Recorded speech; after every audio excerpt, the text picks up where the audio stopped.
third election in the UK since 2015. People are voting to hoping to end 3 years of uncertainty. British Prime Minister Boris Johnson was among the early voters at the polling centres. British opposition leader Jeremy Corbyn, meanwhile, cast his ballot in the country's general election. Corbyn bumped into a man dressed as a children's television character Elmo as he approached his local polling station in North London, accompanied by his wife Laura Alvarez. Corbyn posed for cameras, giving a thumbs up before entering the polling station.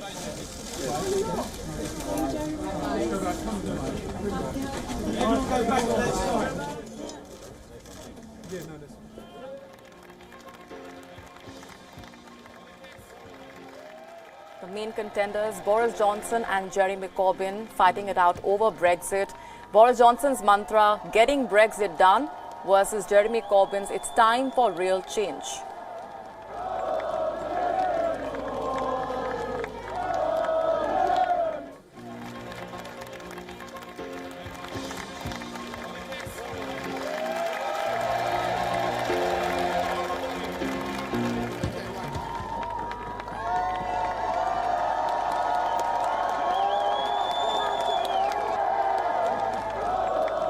From reading books to school children to making donuts, serving coffee, the party leaders have left no stone unturned to try and ensure that the ballot swings in their favour.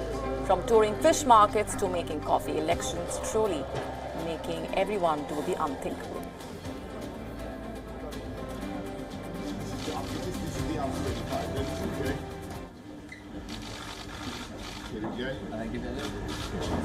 The British Prime Minister undertook a visit to Derby, putting his culinary skills to the test and cooked a pie on the last day of his electoral campaign. He compared his pie to Brexit and said getting the UK out of the EU is as easy as making a pie.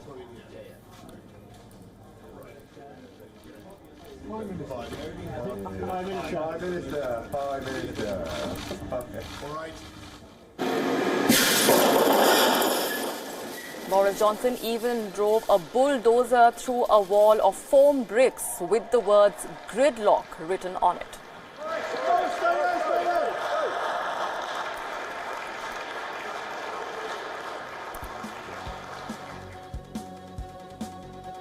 Meanwhile, Labour Party leader Jeremy Corbyn has vowed to end austerity and give hope to the next generation, quote-unquote.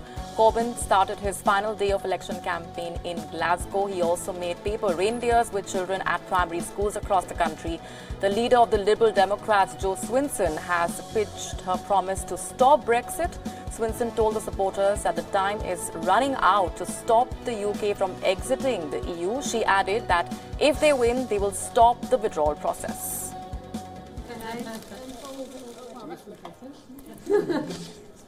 I don't think I could name all the reindeer. The Scotland National Party's Nicola Sturgeon made her final pitch to the voters as well. Earlier, Nicola Sturgeon was seen at Edinburgh's greengrocers wrapping candles, urging voters to stop Boris Johnson from becoming Prime Minister. A Liberal Democrat MP, they've got that choice in there.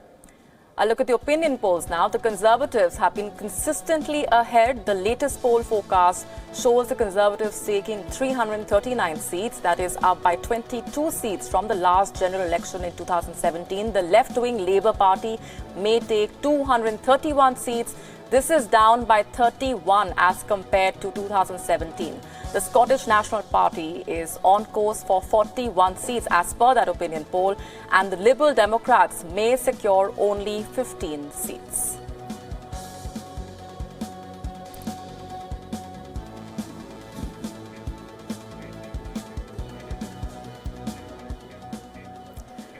And joining us on the broadcast this minute is Andrew Whitehead, former BBC journalist. Thanks very much, Andrew, for speaking with us here as always. Also joining us is Alex de Rother, Director, Centre for Brexit Studies, Birmingham. Thanks very much, both of you gentlemen. First to you, Andrew. To what extent is this a referendum, apart from Brexit, also on the way Boris Johnson has managed the country's basic issues, for example, the economy, for example, healthcare, and the reason why we've seen seen so many voters speak out on these issues, apart from the basic fact that Brexit is linked to their concerns? You know, for many people here, I think it's a matter of who they dislike least rather than who they like most. I think there's a great deal of suspicion about Boris Johnson and also about his main opponent, the Labour leader Jeremy Corbyn, who is not terribly convincing in terms of his leadership and is seen as very left-wing. So this is it's certainly about Brexit and Boris Johnson's slogan, "Get Brexit done." And after all, we're 3.5 years now after the Brexit referendum, does have a certain cut-through element to it. But it's also about austerity, it's about public spending. Labour's promised tens of billions more pounds, both for the National Health Service, for social care, to bring back key parts of the economy under state control. But I think it's above all about trust and comfort levels. Right, Alex, let me ask you for the question that has been looming for the 3 years now. Is it time for a people's vote once again? It was a borderline verdict 3 years ago, and many reports had also indicated how confused the voters really were when that poll was being conducted itself. And a lot of them perhaps did not even realize the far-reaching implications of Britain leaving the EU. Yeah, I think that's a key issue in that whilst the government at the time did put a brochure out saying, you know, what the cost of leaving the EU would be, in a sense, what was manifestly avoided, of course, was just what Brexit would look like in practice.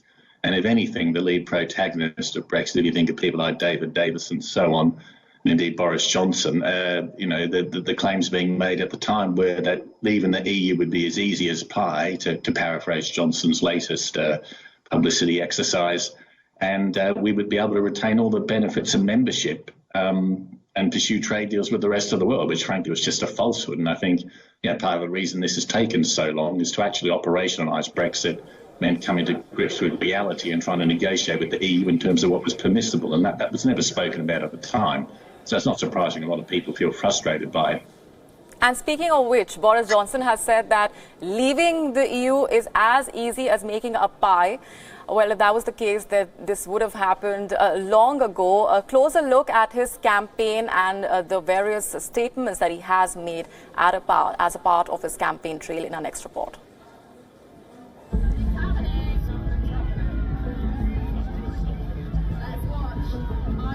The year was 2012. London was hosting the Olympic Games, and Boris Johnson was serving as the mayor of the city. To celebrate his country's first gold medal, Mr. Johnson chose to ride a newly installed zip line. The stunt stole the limelight away from the winners, but the buzz did not last for long. Boris Johnson found himself dangling mid-air minutes after he mounted himself on that zip line.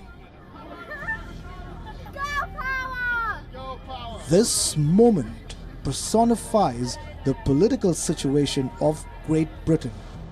Last month, Mr. Johnson, now the Prime Minister of his country, found himself stuck yet again, this time with Brexit. With the Parliament refusing to play ball, the British Prime Minister found no other option but to call for another election, the third one in 4 years. That Boris Johnson is elected as the leader of the Conservative and Unionist Party. Today, Boris Johnson is the front runner for Prime Ministership. But a few years ago, no one would have taken him seriously. Mr. Johnson has the right CV for the top job. He was schooled at the elite Eton College.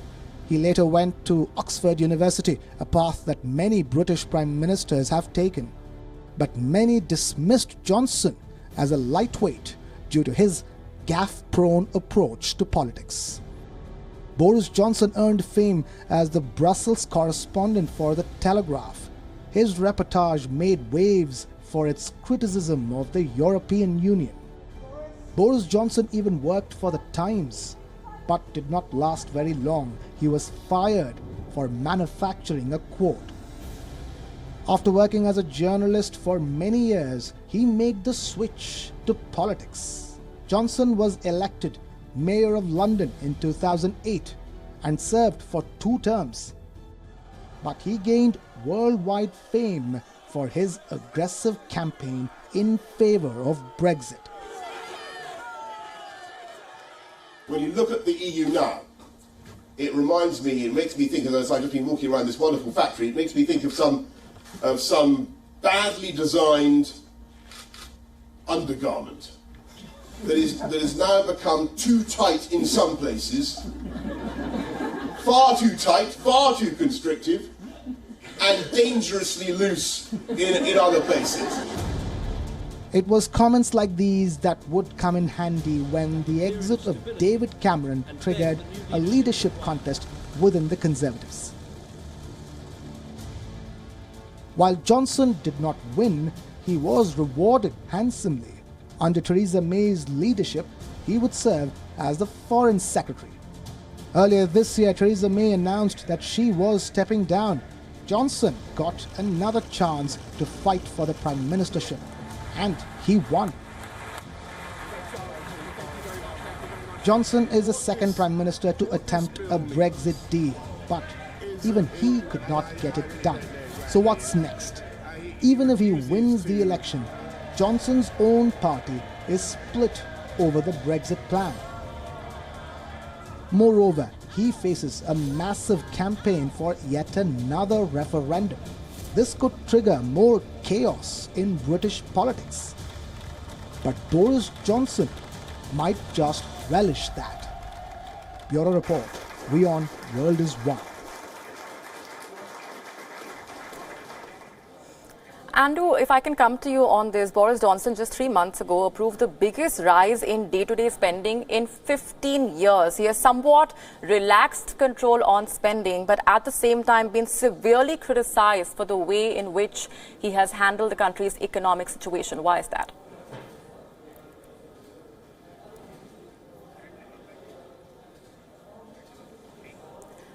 Boris Johnson has also been asked several times for what his strategy will be post-Brexit, post the withdrawal of the UK from the European Union. I'll just come back to Andrew on that for more perspectives, but a closer look at this point at what the mood on the ground is looking like. Going back across to Andrew. Andrew, as I was asking you, Boris Johnson has somewhat relaxed his control on spending, but at the same time, several questions on whether he has what it takes to ensure that the UK's economy and its condition is revived post-Brexit. He's made clear that he is not going to be an austerity prime minister, and that's quite a break from both David Cameron and Theresa May. Surprisingly, the Conservative Party is now, I think, less divided under his leadership than it was under either Theresa May or David Cameron. He's managed basically to exile the liberal pro-Europe wing of the party. In terms of the economy, we haven't got a lot of substance really about his economic plans. I'm not entirely convinced that his figures add up. Indeed, fairly well-reputed economic think tanks say that both major parties have got big holes in their spending plans. And I think that reflects something of the election campaign. People are talking about this as the most important general election for a generation. Actually, it's been quite flat, and it's been marked by promises by both main parties, which I think many of the voters don't really believe they could actually deliver. Very interesting. I'll just come back to Andrew and Alex. A closer look at the way the UK political system works out and the various stages, and whether the UK will leave the EU at all. And is it now on a path to potentially look at the other possibility of reversing the Brexit deal altogether? A closer look in our next report. The United Kingdom is a parliamentary democracy and constitutional monarchy. Queen Elizabeth II is head of state. She has limited powers and is politically impartial. Parliament is divided into 2 houses, the House of Commons and the House of Lords. Both make laws, scrutinise government and debate current issues. The 2-chamber system is designed to act as a check and balance for both houses.